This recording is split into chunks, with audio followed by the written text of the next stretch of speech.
Faut-il toujours obéir aux règles? L'allumeur de réverbère nous donne une leçon. Dans Le Petit Prince, un personnage suit bêtement une règle devenue absurde, l'allumeur de réverbère. Cette histoire nous invite à réfléchir, doit-on toujours obéir sans se poser de questions? Des héros comme Rosa Parks nous montrent que parfois, désobéir peut changer le monde. L'allumeur qui ne réfléchit plus. Vous connaissez sûrement l'histoire du Petit Prince, d'Antoine de Saint-Exupéry.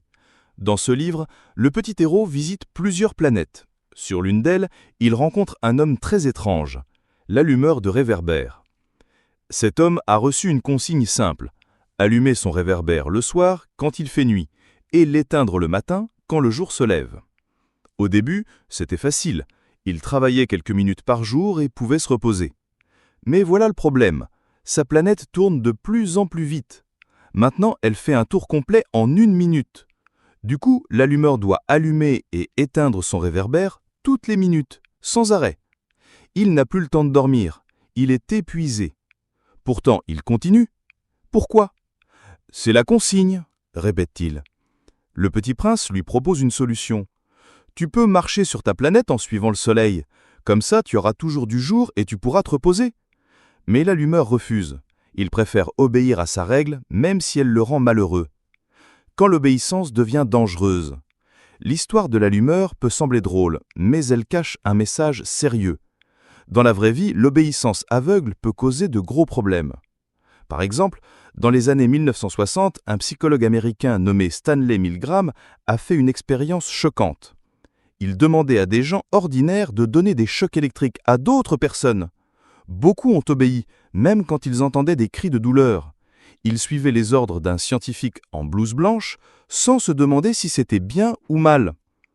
Cette expérience montre que nous avons tendance à obéir à l'autorité, même quand c'est injuste. C'est exactement ce qui est arrivé pendant la Seconde Guerre mondiale.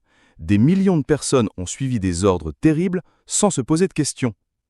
Aujourd'hui encore, on voit des exemples d'obéissance aveugle. Dans certaines entreprises, des employés polluent l'environnement, parce que c'est leur travail. À l'école, des élèves peuvent suivre un groupe qui harcèle un camarade, sans oser dire non. Des héros qui ont osé dire non.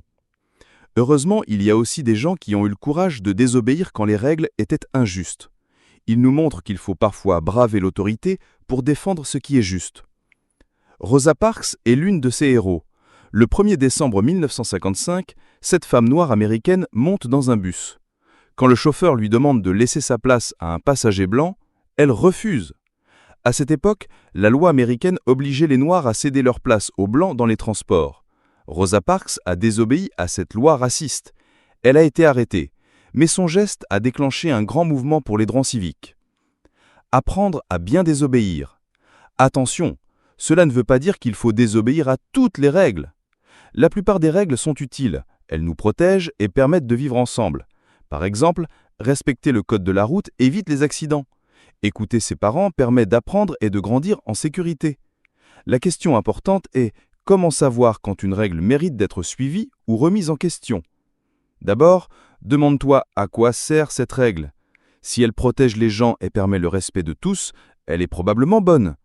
Mais si elle fait du mal, si elle est injuste ou si elle n'a plus de sens, comme pour l'allumeur de réverbère, alors il faut peut-être la questionner. Ensuite, réfléchis aux conséquences. Rosa Parks savait qu'elle risquait la prison en refusant de céder sa place. Mais elle a jugé que la cause était plus importante que les ennuis qu'elle pourrait avoir. Et enfin, n'oublie pas que désobéir demande du courage et de la réflexion. Ce n'est pas de la rébellion pour le plaisir de faire n'importe quoi. C'est apprendre à faire des citoyens responsables. Dans votre vie quotidienne, vous pouvez commencer petit. Si vous voyez un camarade se faire harceler, osez dire quelque chose au lieu de suivre le groupe. Si une règle à l'école vous semble injuste, parlez-en calmement à vos professeurs. Si vous ne comprenez pas pourquoi vos parents vous interdisent quelque chose, demandez-leur d'expliquer au lieu d'obéir en boudant. L'important, c'est d'apprendre à penser par vous-même. Contrairement à l'allumeur de réverbère, vous avez le pouvoir de réfléchir, de questionner et d'agir pour rendre le monde plus juste. L'histoire de l'allumeur de réverbère du Petit Prince nous apprend les dangers de l'obéissance aveugle. Quand on suit les règles sans réfléchir, on peut devenir malheureux ou même faire du mal. Des héros comme Rosa Parks nous prouvent qu'il faut parfois du courage pour dire non. Et vous, Saurez-vous allumer votre propre lumière de la réflexion?